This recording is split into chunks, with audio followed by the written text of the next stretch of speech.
فانت ما بتعرفش تنام كويس، ما بتعرفش تنام بشكل سهل، بتصحى بشكل سريع، لو صحيت ما بتعرفش ترجع تنام تاني، تلاقي نفسك حتى لو نمت متاخر بتصحى بدري.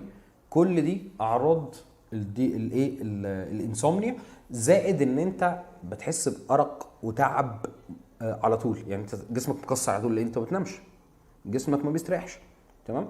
ده ممكن يكون بسبب ايه؟ ممكن بسبب بعض الادويه او المواد اللي احنا بناخدها زي الكافيين مثلا، اشهر حاجه، زي النيكوتين، زي الكحول، زي الميديكيشنز، بعض الميديكيشنز اللي ممكن يكون فيها مواد منبهه فبتخليك ما تعرفش تنام كويس. ممكن يكون نتيجه ضغط، سواء ضغط نفسي او ضغط عضوي او مشكله مرضيه او ايا كان السبب يعني. تمام. طبعا دي من الحاجات اللي ايه ممكن تاثر علينا بشكل كبير، بشكل سلبي يعني. طيب، من الحاجات برضو اللي ممكن بتقلل النوم او تقلل كفاءه النوم، النايت شيفت. لو انا مثلا قاعد شغال دكتور ولا شغال صيدلي ولا شغال مهندس ولا شغال يعني شغلانه بتستدعي حتى النايت شيفت، ده هو اللي بيخليني ما اعرفش انام بالليل بشكل كويس.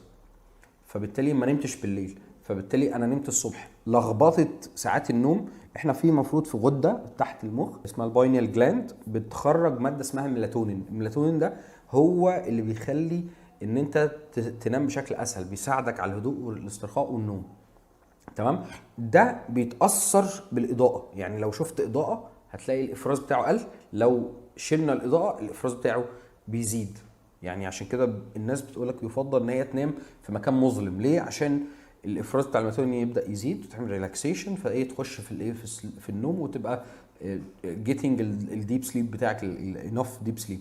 فكل ده مش هيحصل لو انت بتعمل نايت شيفت. ليه؟ لان انت هتعرض لضغط الشمس، فهتضطر بقى انت لا اما تجيب بقى حاجات ستاير او حاجات بلاك اوت او الحاجات اللي هي الشيش معين عشان تحجب الاضاءه، عشان ما تتعرضش للاضاءه.